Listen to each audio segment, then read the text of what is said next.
Hello friends. So நம்ம புதுசாக ஒரு சீரீஸ் ஸ்டார்ட் பண்ணியிருக்கோம். அது என்ன அப்படின்னா தி கரண்ட் அஃபேர்ஸ் சீரீஸ். ஸோ இது எதுக்காக அப்படின்னா குரூப் 1 அண்ட் குரூப் 2 ப்ரிப்பேர் பண்ணுறவங்களுக்கு டிஸ்கிரிப்டிவ் பேப்பர் ஹெல்ப் பண்ணுறதுக்கு தான் இந்த ஒரு சீரீஸ். ஓகேவா? இப்போ நம்ம ப்ரிப்பேர் பண்ணுறோம் அப்படின்னா நம்ம ஃபஸ்ட்டு ப்ரிலிம்ஸ் மட்டும் தான் ப்ரிப்பேர் பண்ணுவோம். அதுக்கப்புறம் மெயின்ஸ்க்கு தனியாக ப்ரிப்பேர் பண்ணுவோம்னு நினைப்போம். ஆனால் நம்மளுக்கு டைம் பத்தாது. ஸோ அந்த ஒரு விஷயத்தை இப்போவே கொண்டு வரணும் அப்படின்றதுக்காக தான் நான் இந்த சீரீஸே ஸ்டார்ட் பண்ணியிருக்கேன். இது group 2A and then group 4க்குமே ஹெல்ப் பண்ணும். உங்களுக்கு ரொம்ப யூஸ்ஃபுல்லாக இருக்கும். என்னோட நோக்கமே உங்களுக்கு இது ரொம்ப ஹெல்ப்ஃபுல்லாக இருக்கும் அப்படின்றதுக்காக தான் நான் இந்த சீரீஸ் ஸ்டார்ட் பண்ணியிருக்கேன். ஓகே, வாங்க இன்னைக்கு ஃபர்ஸ்ட் என்ன டாபிக்ன்றதை பார்ப்போம். India, European union and then free trade agreement. Free trade agreement அப்படின்னா என்னன்னு யாருக்கா தெரியுமா? ஸோ வாங்க பார்க்கலாம்.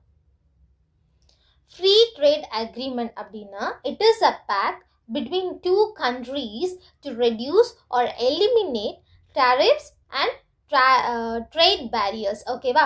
டாரிஃப்னா என்ன அப்படின்னா டாக்ஸ். ஓகேவா? ஒரு கண்ட்ரிக்கும் இன்னொரு கண்ட்ரிக்கும் நடுவில் ட்ரேட் நடக்கிறப்போ நம்ம ஒரு சில டேக்ஸ் பே பண்ணி தான் ஆகும். அந்த டேக்ஸை குறைக்கிறது இல்லைன்னா எலிமினேட் பண்ணுறது தான் ஃப்ரீ ட்ரேட் அக்ரிமெண்ட். ஸோ இதை கொஞ்சம் டீட்டெயில்டாக பார்ப்போமா? So India and European union இந்த மாதிரி ஃப்ரீ ட்ரேட் அக்ரிமெண்ட்டுக்குரிய பேச்சுவார்த்தையை 2007 ஸ்டார்ட் பண்ணிட்டாங்களாம். ஸோ கிட்டத்தட்ட 20 இயர்ஸாக இந்த நெகோஷியேஷன் போய்கிட்டே இருக்கு. ஸோ இப்போ 2026 இந்தியா அண்ட் யூரோப்பியன் யூனியன் சம்மிட்டில் நியூ டெல்லியில் நடக்குது. ஸோ இந்த ஒரு பேச்சுவார்த்தை முடிவுக்கு வருது. ஸோ இந்தியா என்ன பண்ணுறாங்க, drop tax on 97.5% value of European exports. ஓகேவா? And European Union 99.5% value of Indian எக்ஸ்போர்ட்டுக்கு டேக்ஸ் இல்லை அப்படின்னு சொல்கிறாங்க.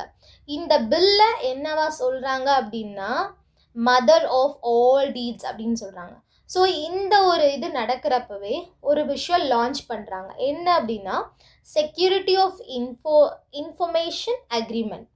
அண்ட் ஆல்சோ அவங்க என்ன பண்ணுறாங்க, ஒரு நியூக்ளியர் எனர்ஜியை பீஸ்ஃபுல்லாக எப்படி யூஸ் பண்ணணும் அப்படின்றதுக்காக ரிசர்ச் அண்ட் டெவலப்மெண்ட் அக்ரிமெண்ட்டையும் சைன் பண்ணுறாங்க. ஓகேவா? ஸோ அடுத்து இன்னொரு இன்ஃபர்மேஷன் என்ன அப்படின்னா ஹாரிசான் யூரோப். அது என்ன அப்படின்னா யூரோப்பியன் யூனியனோட key funding programme for research. ஓகேவா? And it will be implemented in 2026. இந்த ஃப்ரீ ட்ரேட் அக்ரிமெண்ட் இந்த வருஷமே இம்ப்ளிமெண்ட் பண்ணப்படும் அப்படின்னு சொல்லிட்டு பியூஷ், மினிஸ்ட்ரி ஆஃப் காமர்ஸ் அவங்க சொல்லியிருக்காங்க. And using AI the text is translated into 24 European language. இந்த அக்ரிமெண்ட் வந்துருச்சு அப்படின்னா அதோட டெக்ஸ்ட் யூரோப்பியன் யூனியனில் இருக்க அந்த 24 கண்ட்ரீஸ்க்கும் அவங்களோட லாங்குவேஜ்க்கு டிரான்ஸ்லேட் பண்ணப்படும் அப்படின்றதையும் சொல்லியிருக்காங்க. அண்ட் இந்த ஒரு இது 25% ஆஃப் குளோபல் ஜிடிபியை கவர் பண்ணுது. And so free trade agreement எல்லாத்துக்குமே வருமானு கேட்டிங்கன்னா கிடையாது. ஒரு சில ப்ராடக்ட்ஸ், ரொம்ப கீ ப்ராடக்ட்ஸ்ன்னு சொல்லுவாங்களா, அந்த ப்ராடக்ட்ஸ்க்கெல்லாம் ஃப்ரீ ட்ரேட் அக்ரிமெண்ட், இந்த ப்ராடக்ட்ஸ்லாம் அதுக்குள்ளே வராது அப்படின்னு சொல்கிறாங்க. ஸோ இந்தியாவில் பார்த்தீங்க அப்படின்னா dairy, that is milk products இந்த மாதிரி இருக்கும்ல அது, பால்ட்ரி அண்ட் தென் சீரியல்ஸ், ஒரு சில சீரியல்ஸ், சோய் மீல், ரைஸ், சுகர், இதுக்கெல்லாம் ஃப்ரீ ட்ரேட் அக்ரிமெண்ட்குள்ளே இந்த ப்ராடக்ட்ஸ்லாம் உள்ளே போகாது. ஓகே, அதே போல் யூரோப்பியன் யூனியனுக்கும் சில ப்ராடக்ட்ஸ் வச்சுருக்காங்க. Beef, poultry, sugar, ethanol, rice, milk powders. ஓகேவா? So that's all friend. So இது உங்களுக்கு ஹெல்ப்ஃபுல்லாக இருக்கும்னு நினைக்கிறேன். ஸோ இதே மாதிரி அடுத்தடுத்து ஒவ்வொரு டாபிக் நெக்ஸ்ட் வீடியோஸில் நான் அப்லோட் பண்ணிகிட்டே இருக்கேன். அதே போல் நான் நியூஸ் பேப்பர் கிளிப்பிங்ஸும் நான் சேவ் பண்ணி வச்சுருக்கேன். அதையும் நான் உங்கள் கூட ஷேர் பண்ணுறேன். அதே போல் நான் உங்ககிட்ட சொல்லியிருந்தேன் யோஜனாஸ், ஸ்கீம்ஸ் இதெல்லாமே பார்ப்போம் அப்படின்னு சொல்லிட்டு. ஸோ இந்த ஒரு சீரீஸில் அதையும் நம்ம இம்ப்ளிமெண்ட் பண்ணலாம். So thank you so much friends. Keep studying, friends. Okay, thank you.